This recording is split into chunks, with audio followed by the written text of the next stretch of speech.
വളരെ പെട്ടെന്ന് ചെയ്യണമേ എന്ന് പറഞ്ഞതിൽ 3, അതിലൊന്ന് ഇദാ ഹളറത്തിസ് സ്വലാഹ്, നിസ്കാരം ആസന്നമായാൽ പിന്നെ നിസ്കാരം നീട്ടിക്കൊണ്ടു പോകരുതേ, പെട്ടെന്ന് നിർവഹിക്കണമേ. 2, ഒരു പെൺകുട്ടിക്ക് വിവാഹത്തിന് പ്രായവും സമയവും ആയിക്കഴിഞ്ഞാൽ നാടിന്റെ നിയമമുണ്ടെങ്കിൽ ആ നിയമം 18 ആണ്, 18 കഴിഞ്ഞിട്ട് മതി.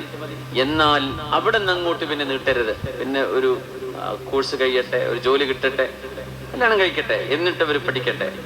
ആയിഷ ബീവി റളിയല്ലാഹു അൻഹ പഠിച്ചത് മുഴുവൻ കല്യാണം കഴിഞ്ഞതിന് ശേഷമാണ്. ആയിഷ ബീവി റളിയല്ലാഹു അൻഹ അൽ അല്ലാമ, സ്വഹാബികളിലെ പണ്ഡിതയാണ്, സ്വഹാബികളുടെ ഉസ്താദാണ് ആയിഷ ബീവി റളിയല്ലാഹു അൻഹ. പഠിച്ചത് മുഴുവൻ തങ്ങളെ കല്യാണം കഴിച്ചതിന് ശേഷമാണ് സ്വല്ലല്ലാഹു. അതുകൊണ്ട് വിവാഹത്തിലേക്ക് ആഗ്രഹമുള്ളൊരു പ്രായം എത്തിക്കഴിയുമ്പോൾ പിന്നെ ഡിലേ ചെയ്യരുത്.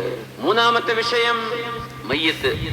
ഒരാൾ മരിച്ചു കഴിഞ്ഞാൽ ആ മയ്യത്തിനെ വേഗം മറവ് ചെയ്യണം, വെച്ചുകൊണ്ടിരിക്കരുത്. 3